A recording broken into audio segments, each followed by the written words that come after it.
Right. I'll just do this.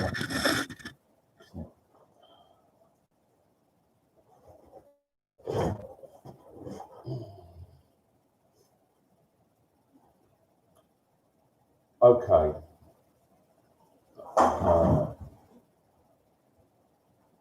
Yeah. All right. Well, I know nobody else is listening at the moment because I'm talking to myself, and there's no chat anywhere. So there's nobody asking me any questions. But I now know that this is now recorded on YouTube, and it'll be on my channel available later to watch. So for now, I'm just going to start talking to myself, and then if anybody comes along and watches, they can ask a question during it. And I'll try to keep it, well, it depends whether anybody else arrives, but if nobody, it's about 5 o'clock in the morning here. So if nobody else arrives and I'm just talking to myself, I'll try to keep it short. But if anybody else pops in, then I can answer questions. Just somebody subscribes, told me they subscribed for my doggy. So here's my doggy, and he can come sit on me if you want. Yes, come on, lie down then. Lie down then. Yeah, nobody can see you, can they? Yeah, all right. Yes.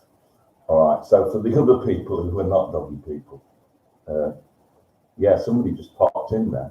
Anyway, so look, so get down there, boy. Get down. All right. So this is my version of what happened to Madeleine McCann. Everything, start to finish. You'll see that there are websites around the complete mystery of Madeleine McCann, or Madeleine McCann, the weird mystery. There's lots of them, but just one tip: just look at the name of the website. If it's got mystery in it, be careful.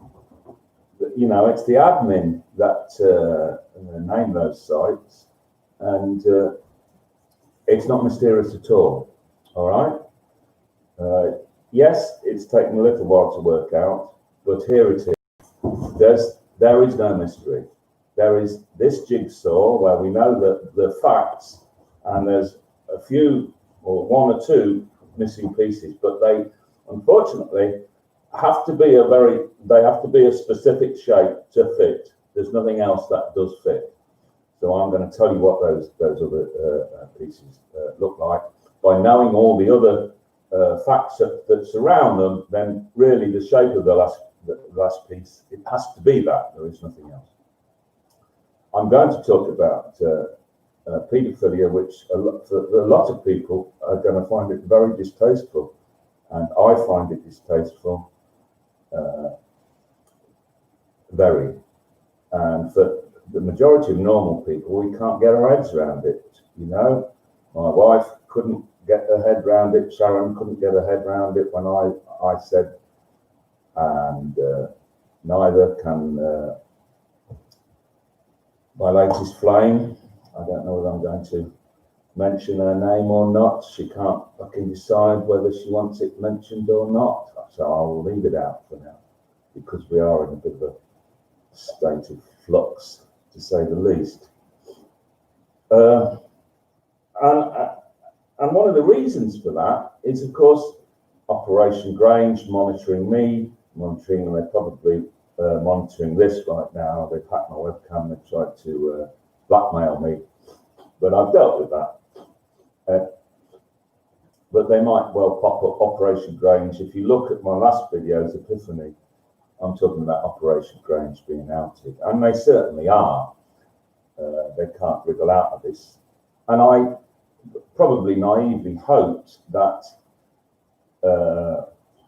once they knew that, then they would go to the McCanns and persuade them that they need to go to the police station, like I've been suggesting, because the charade is over. But no, it seems they think they can bluff it out. So here we go. We're going to have to carry on. I'm going to make this video telling you exactly what happened to Madeleine. And then I'm going to put that on the new website that Elliot, my friend, has made. It's now hosted out of the country, so they can't take us down This YouTube is hosted in France. It's a little bit closer for them to take down, but they haven't managed it yet. So, and even if they do, I can, like I say, I've got everything backed up, so I can host it somewhere else. So it may well, you know, they may. I don't know whether they're going to give up, or I don't know when. You know, who knows? I've just got to carry on now. And ultimately, I don't really want to, but I might have to bring a private prosecution against Scotland Yard. Okay, so here we go. This is exactly what happened to Madeleine McCann. Right from the video on the bus going to the airport, somebody videoed. Let me just say that all of these facts that I quote now, you can verify yourselves, yeah? I'm not going to put links to everything because, crikey, the workload, my workload now with this is I have to sleep and rest and have my kidneys done, I have to do my house, plus I have to manage public perception of me, and that's the very, very important number one thing, because if I don't do that, then I'll get trolled out of existence, so I have to do that. But so as far as actually, you know, work, research, plowing through the PJ files and all of that sort of stuff. Hello, whoever's popped in. Oh, fuck me. It's David Cohen. Nice to see you. Yeah. David Cohen, Christ. Well, yeah. All right, well, David, I'll just tell you what I'm doing. Obviously, Operation Grange alerted you to me, you know, at 5 o'clock in the morning. You weren't just browsing the internet. So they were monitoring my camera, my cell phone. I started to make this, not cell phone, oh, they monitored mine. Yeah. And then they alerted you, you're on duty, your duty standby, and bang, up you pop to me live on YouTube. It's so predictable. It's just a game, and it's funny now. And of course, if you, let me just get you there. If you change your pseudonym so it disappears off the live chat, I've got it there, haven't I? There you are. So, hey, Dave, nice to see you, really. Operation Grange, Hitman. Listen to me. Okay, I'll listen to you. You're typing. I know who you are. All right. So you can fucking threaten me. You can do whatever bullshit you like. And whether I'm going to listen to you or not, I'm going to carry on with my presentation, because nothing you can say to me has any relevance at all. You're just a fucking trivial idiot. Oh, you are not who you think you are. I fucking well am. I know exactly who I am, you stupid cunt. And look, if you want to say something, say something. You're not going to distract me. You're not going to distract me. I'm going to get on with my presentation. All right? So that means it's such a steady fucker. Christ. Haven't you watched my fucking videos yet, Cohen? You're not Cohen, whoever the fuck you are, whatever. Christ on the bike. Show me some respect. Show me some fucking respect, will you? Oh, Captain the Starship or what, you know. Right, I'm just going to ignore you. You're just a fucking trivial idiot. So here's the whole story. If you watch the video of Jerry McCann on the bus going towards the airport, somebody says, "Are you going on holiday, Jerry?" And he swears he fucks them off, and he's not going on holiday apparently. What is he doing? Well, I'll tell you what he's doing. And this, we start off with the distasteful part of it, because, like I say, people can't get head around it. But he was going on a business trip. And what was he going to do on that business trip? He was whoring Madeleine out. Where was he going to do it? Well, Pradelouge has got some apartments. They've got very liberal, liberal ideas, but I'm not saying Portugal. as liberal ideas about paedophilia, but they've certainly got liberal ideas of sexuality.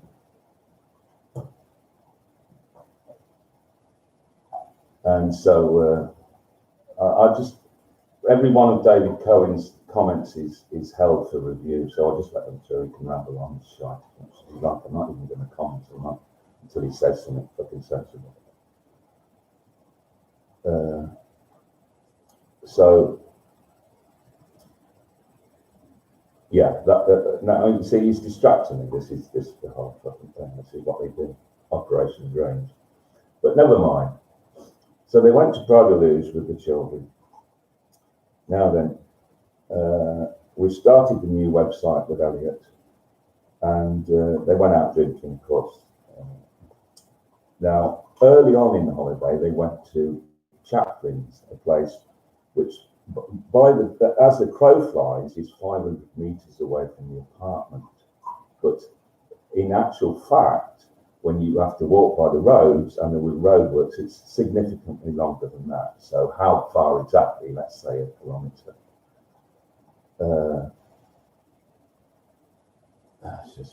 Just let this fucking idiot number on. Sorry about that. So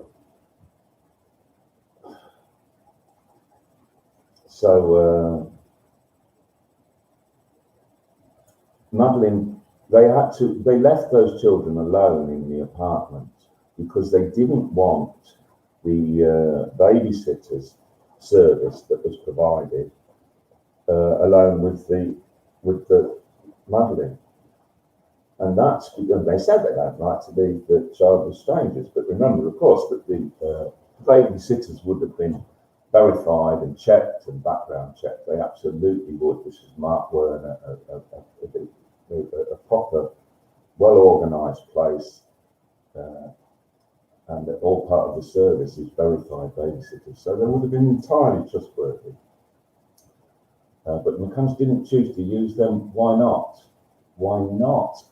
You know, for them the money would have been inconsequential. I didn't use them because Madeleine could have told the babysitters what would happen, what was happening to her. Now, initially on, my wife said that she looks happy on the pictures. She can't be being abused. Yes, and that there was a problem for me because, it was a correct observation. There were some pictures of her smiling. So, thing was, that picture of her with the tennis balls, I don't think it was on that holiday. Now, people can polish these things that I say in this video. You know, I'm not going to say that I get exact dates right, and if I make a mistake, don't leap on it and crucify me. This is roughly, but it's fairly precisely what happened and what went on.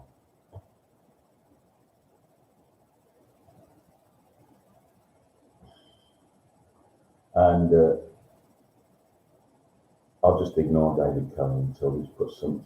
There'll be a proper Operation Grange guy comes on shortly. You can be sure.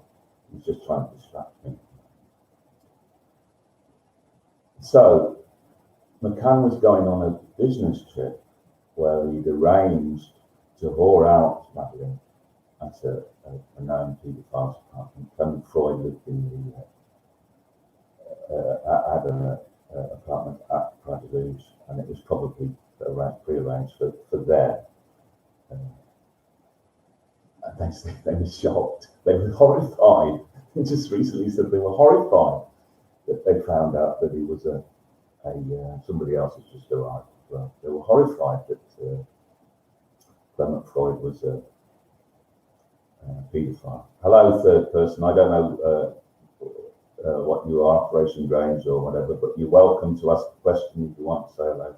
You dropped off. But just carry on. Okay, so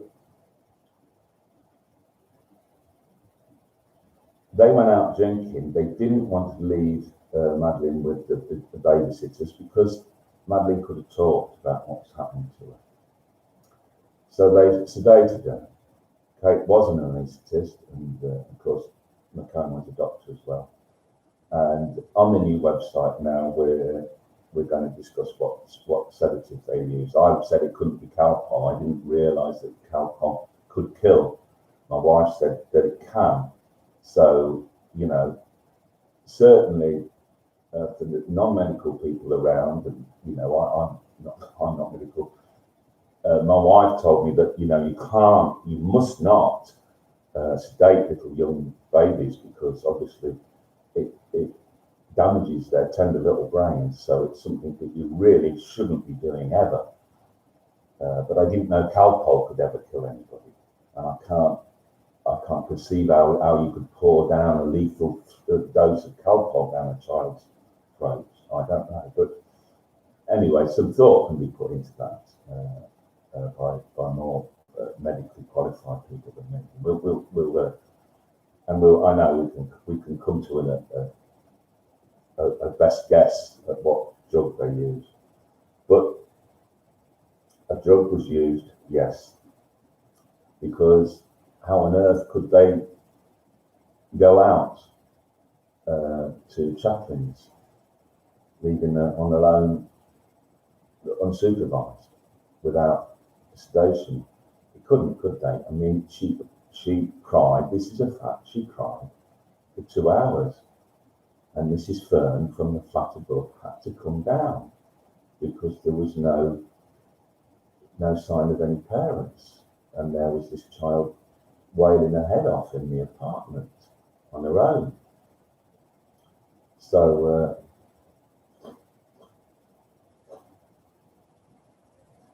I'll just let the David Cohen's fucked off now. I'll just let those comments all through.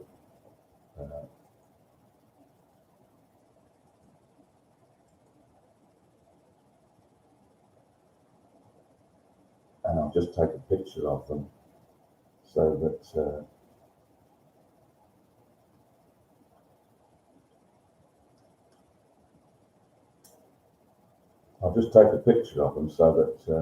when they change the name, it doesn't matter. Then he's not threatening me. It doesn't matter. He's not even threatening me. He's just. If it disappears, it doesn't matter. He's just going on a TED or on a grey alien. You're a genius. He's just trying to distract you. So 3 people here now. So yeah, that's interesting. So anyway, I'll carry on. They went to chaplains. Mrs. Fern had to come down. So this is a fact. This is in the PJ statement. Now, Mrs. Fern is since dead, and there is some confusion about the exact date. It would have been the end of April 29th or 30th. But in the PJ files, it's not quite precise that night that Mrs. Fern had to come down. But that was the night they went to chaplains, and Madeleine cried for 2 hours that night. Now, that night was the reason for the famous photograph that everyone's seen with Kate McCann curling her lip. She cried and cried. So I said, "Why did you cry last night?" Well, she cried because nobody came. She cried for 2 hours because they were on the piss at chaplains, and Mrs. Fern had to come down. And then right at the death, they arrived. I don't know whether they had to be called. I don't know whether that's recorded or not, whether Mrs. Fern called somebody from the holiday place and they had to fetch them back from chaplains. That's not recorded, but right at the death, then they arrived back. So here we have Madeleine, Kate McCann, trying to get to the bottom of this. Well, the bottom of it is they weren't fucking there for 2 hours. That Madeleine cried for 2 hours. That's why she was crying, Kate McCann. And then she moved on. She just changed the subject. So can you get your head around that woman? So that's the previous night. Now I assert that Madeleine died the next night because they went out, but they wanted to go out again. And this time they were going to make sure she wasn't going to wake up. So they double dosed with whatever drug that they were using. And that's when she died. Now that would have been early on in the holiday. Probably, I don't know, some of my friends can polish that date and nail it down. But that would be early on in the holiday. So now they've got a dead Madeleine they've got to deal with. Okay, so what's to be done? Firstly, phone calls, and they've got to somehow explain where's Madeleine gone to. So they hatch their plan. They get in touch. Jerry is a Freemason, but time's a pressure now because they're on a holiday and Madeleine's dead, and somebody's going to notice very soon that she's not around. So the longer they leave it, the more and more difficult it's going to be. So they're under a lot of time pressure. So now they hatch their plan on what they're going to do. And they hatch the plan that, hey ho, it's an abduction. Well, what else would you say? You know, they can't afford for there to be a body. The body cannot be examined because it's died of an overdose. So that would be an autopsy, and they would be found out. So that's no good. They can't even claim that somebody else has come in and sedated. You know, they have a good thing, but it's got to be an abduction, hasn't it? That's the obvious thing. So they hatch the plan to make the abduction. So part of that plan is obviously they've got to call the police, and the police are going to come and hide and search the flat, obviously. So they can't afford to hide the body in the flat. So the Smith sighting, again, polished the dates for me in the Times, but the Smith sighting was a family of people called the Smiths, I think they're from Ireland, saw a man carrying a body who was 90% sure it was Jerry McCann. All right, that makes that an extremely important statement, because nobody's 100% sure of anything ever, and if they say they are, I'm absolutely certain it was there. Well, you need to treat that with suspicion. This man is just being genuine. He's 90% certain that it was Jerry McCann carrying a child in pajamas. There's a drawing of it, isn't there? With legs. No, that's Kate McCann's. The Smith sighting is also a drawing of it that somebody can check. I'm not decanting the word. It just these things occur to me as I'm speaking, but we can polish this. But the Smith sighting, that time, so Jerry McCann had to move Madeleine's dead body, and I'm saying that drawing looks not like a man carrying his own child as you would, but more like a man carrying a dead weight. You can verify that afterwards. Hello, there's somebody just popped in. I'll say hello if you've got a question, or just listen. It doesn't matter. If you've got a question for me, just put it on there. It's 23 minutes gone already, so it's probably going to be a long one, this one, but anyway, never mind. So we're up to Jerry McCann is now taking Madeleine, the dead body, Madeleine, to the beach because he can't afford to hide her, and she can't be in the apartment when they call the police. So he's got to temporarily hide her. He hasn't got a hire car yet. He hasn't got one. So he's got no way of getting her any further away. So he needs to temporarily hide her on the beach. Well, he's already he's scoped the beach. Madeleine died.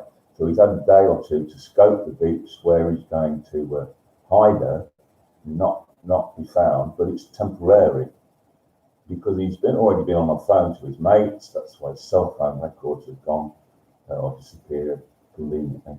So he knows that it's only a temporary place until later when he can hire a car and then dispose of the body permanently. So now they float the abduction story for the night of the 3rd.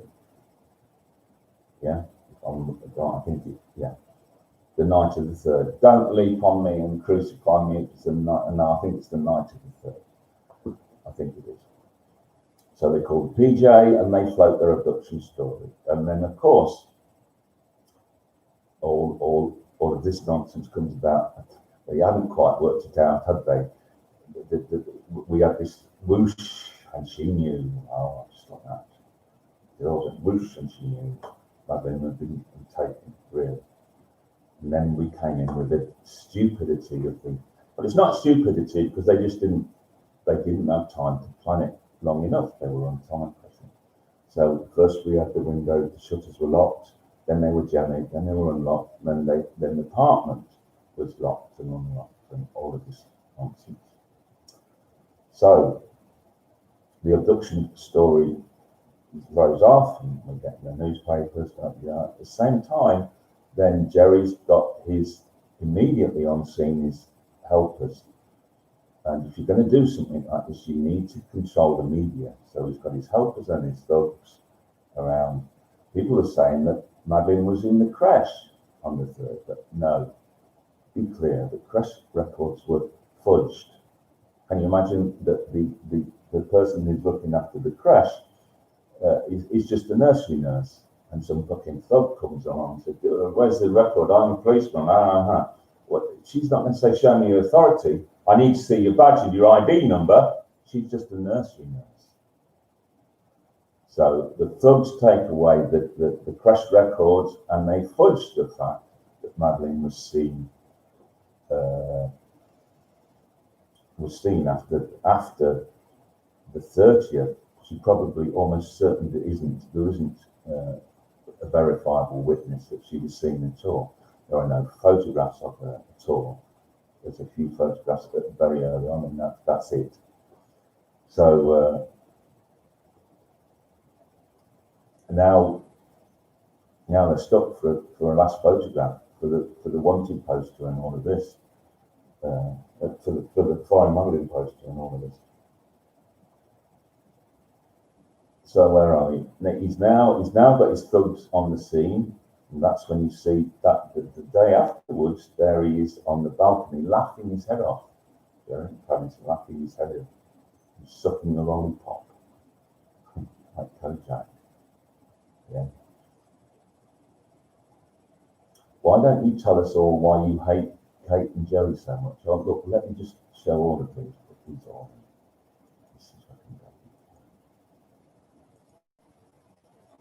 I'll certainly tell you why that is. Because he's a monster. Because they hold out their own baby. That's why I hate them. And he had to appear, that was a good question because it prompted me to tell you something, because monsters have to appear human. And the fact that he is a monster, he said, he likened it when she was missing. It's kind of like when you're a student and you find you're overdrawn at the bank account. Yeah, well, I was a student and I was overdrawn at a bank account.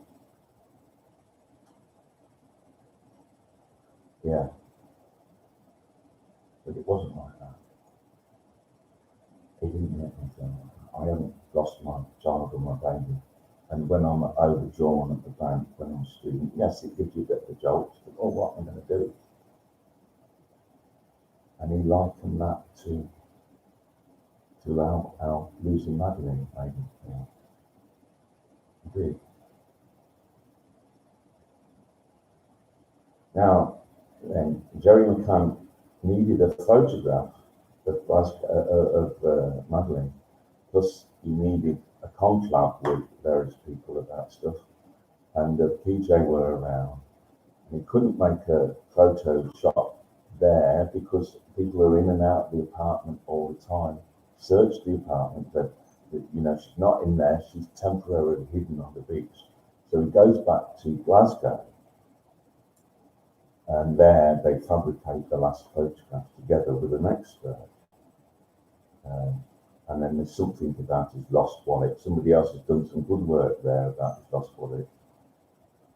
He got it back with the euros. And somebody else has gone through all of that and done some good work about that. So that would be worth having a look. But that doesn't really true either. He needed to cover that he'd used his credit card for something nefarious.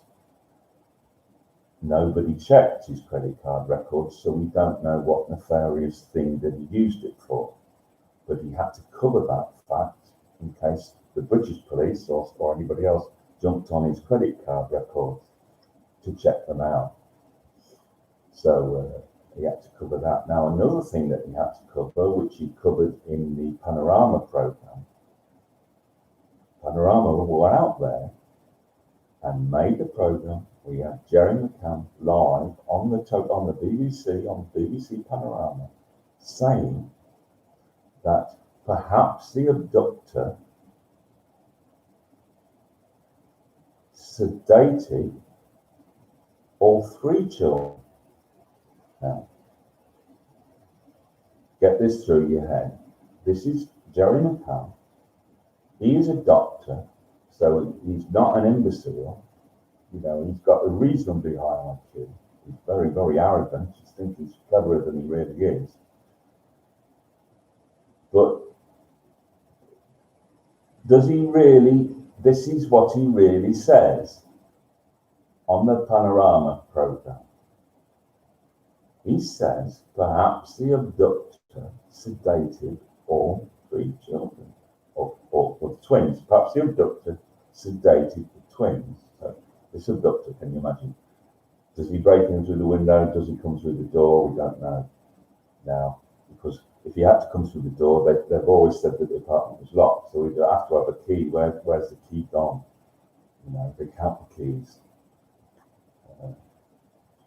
So coming through the door was a bit difficult. So this abductor, in this impossible timeline, because there were people walking here, there, and everywhere, so the timeline doesn't really allow for the abductor to come through, Jenny, or open the windows, climb in through the window without leaving any forensic trace whatsoever, and then somehow he sedates the children, thinks, I'll better sedate them because, well, it might wake up while I'm grabbing, snatching is the word that the British press used, when she was snatched away out of the apartment. But this abductor decided to sedate the other 2 twins so they didn't wake up and make a noise, or perhaps assault him. They were like 18 months, so they could have jumped on him perhaps. So he needed to sedate them as well during his abduction thing. Now, as ridiculous as that sounds, Jerry McCann said it. Why on earth would he say something that ludicrous? Why? Because they sedated all of those children, and they had to cover the fact that at any second, any moment, the PJ could exert their right to grab those children and say, we're testing them for the presence of sedatives, which of course stays in the body for months. And McCann would have known that, being a doctor, and it grows out in the hairs. So if the PJ had exercised their right to grab the kids and test them for sedatives, then they would have shown up. So McCann had to cover that possibility. And of course the PJ did ask for that. They asked for those kids, but Kate and Cohen refused. And that's her right, because at the time they were not arguidos. And they were not made arguidos because of the pressure from the British government, which was already being applied. So that's why they held off being made arguidos straight away, because of their phone call in the night from McCann's Masonic friends through Gordon Brown, who was the Prime Minister at the time. Yeah, who was a Mason, and we don't have to go there, but they weren't made arguidos straight away. But eventually the Portuguese obviously resisted that pressure, and they did make them arguidos. They said, no, the PJ, yeah, the PJ said, no, fuck this. We are making them arguidos. They're obviously done it, so they bring them in. That's when you get the 48 questions, and that then explains Jerry McCann's sour face when he's let out of the police station. That was never meant to happen, was it? That was never part of the plan. Because his mates said, no, it's all right, we'll deal with it up across Gordon Brown down through the thing. But the PJ were having none of it. Senior Amaral was strong enough to resist the pressure from above him not to make the Margaritos. So it was never part of the plan for Jerry McCann to get arrested and made a thing. And that's why his face was down. And he says, oh, we've been fitted up here. Well, he'd been let down. His mates hadn't been able to look after him. So that's when Kate McCann wouldn't answer the 48 questions. That's when Jerry McCann was so pissed off. He thought, oh dear, he was upset and angry that somebody had the temerity to accuse him. Oh dear. I'll just let all of these through. David Kane going on and on and on. I'm not even reading it. I'm a coward, am I? And you can prove it to me, Kevin. But you can just fuck off. You just have a wank over there, David Cohen. You just fucking shoot your mouth off. Yeah, and if your name disappears, I'll just take a quick photograph of that, in case, as and when you disappear, like you will, because you are going to have to run for the high, for the thing, for the. You are going to have to run for the hills, David Cohen.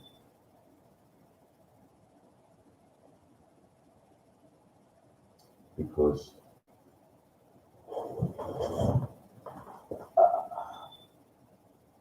I'm not even going to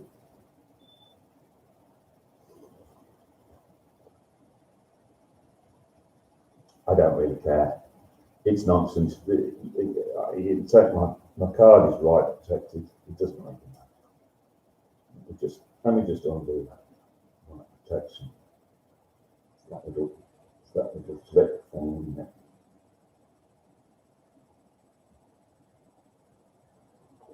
It doesn't even matter. It's my word against yours. If you disappear, you disappear. I don't care. I just.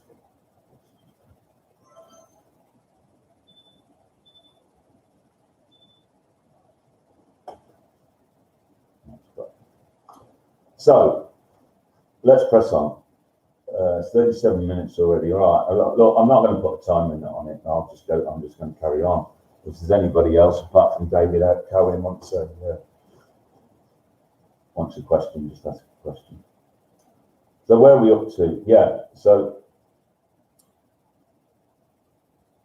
McCann moved the body, temporarily hid it on the beach. And then, of course, the PJ arrived. They do the investigation. Eventually, they make them Margaritos. Now, McCann has got to permanently dispose of the body. Shortly after they call the PJ, the flat that they're staying in is obviously a crime scene. So they're given another flat very quickly. Just a few things to note. Kate McCann washed the curtains in the original flat. Washed the curtain. Yes, she did. I don't know if it's in a book, but it's somewhere. Somebody, again, this is a polishing thing. Can you imagine? She washed the curtains. Now, on holiday, who goes on holiday and washes the curtains in the holiday flat? Kate McCann did. Why? Oh, because when they killed Madeleine, they found her dead. You know, they double dosed her. They came back from wherever they were on that night. It might have been a Tapas bar, it might have been somewhere else. I don't know. And they found her dead, or let's say comatose. McCann's doctor, and when you try to revive a child, it's a violent thing. You know, you've got to have you've got to be brave. You've got to be fairly violent. You know, and when you're doing that to a small child, you can break blood vessels.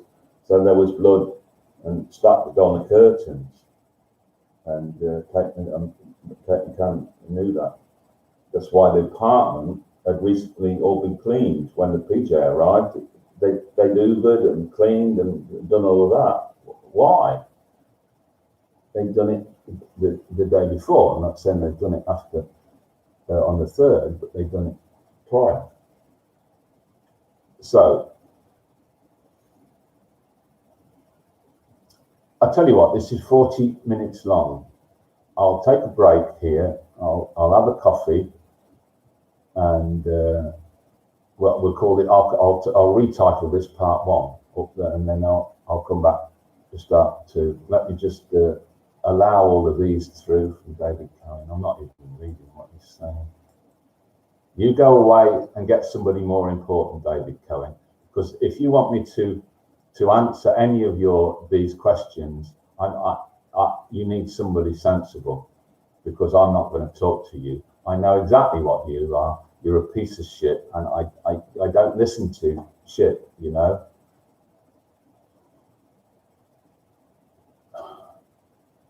You touched my wife.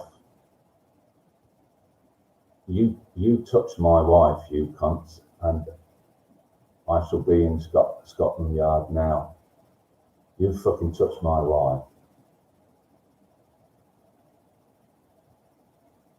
You look at what you're fucking saying, you cunt.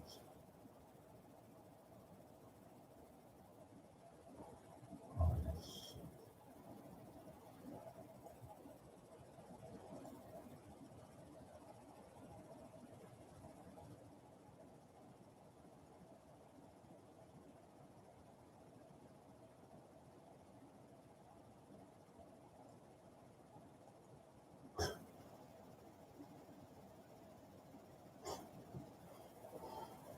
Yeah, it's all right. You go after my wife. She's woman enough to beat you cunts up on her own. And you fuck off. You go and have a wank somewhere, you piece of shit.